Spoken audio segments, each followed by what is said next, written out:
if Hunter Biden is the victim of lawfare, essentially, because of his last name, you'd have to admit that Trump is to a point as well, isn't he?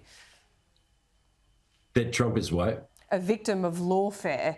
I mean, if you're talking about the prosecution and Yes. the following up and of charges for just having a prominent last name, well, Trump's been the victim of that as well, hasn't he?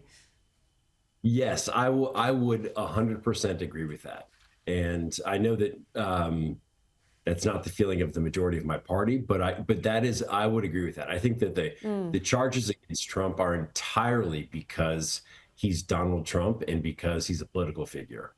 So it just became this way to, I mean, the legal system just becomes a political tool in America. That's a fundamental problem, isn't it?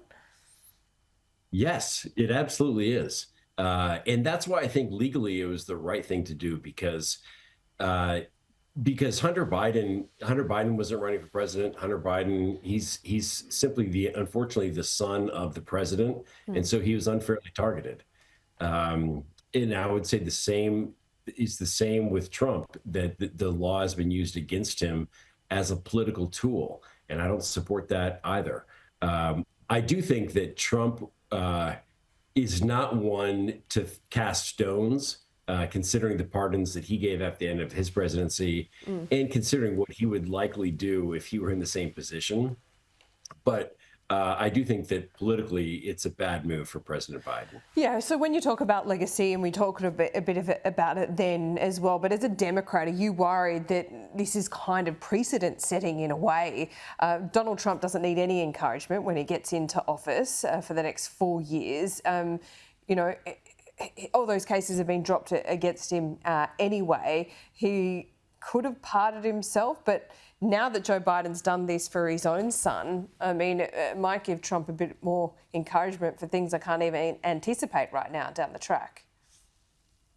I don't think that Trump was waiting for any more encouragement to do whatever it is he's going to do with the legal system. I think that Donald Trump is going to do what Donald Trump wants to do, regardless of anything else.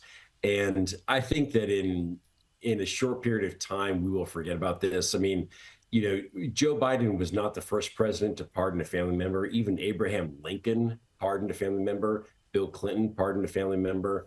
So it has been done in the past. I think that if Donald Trump were in the same position, he would do the exact same thing.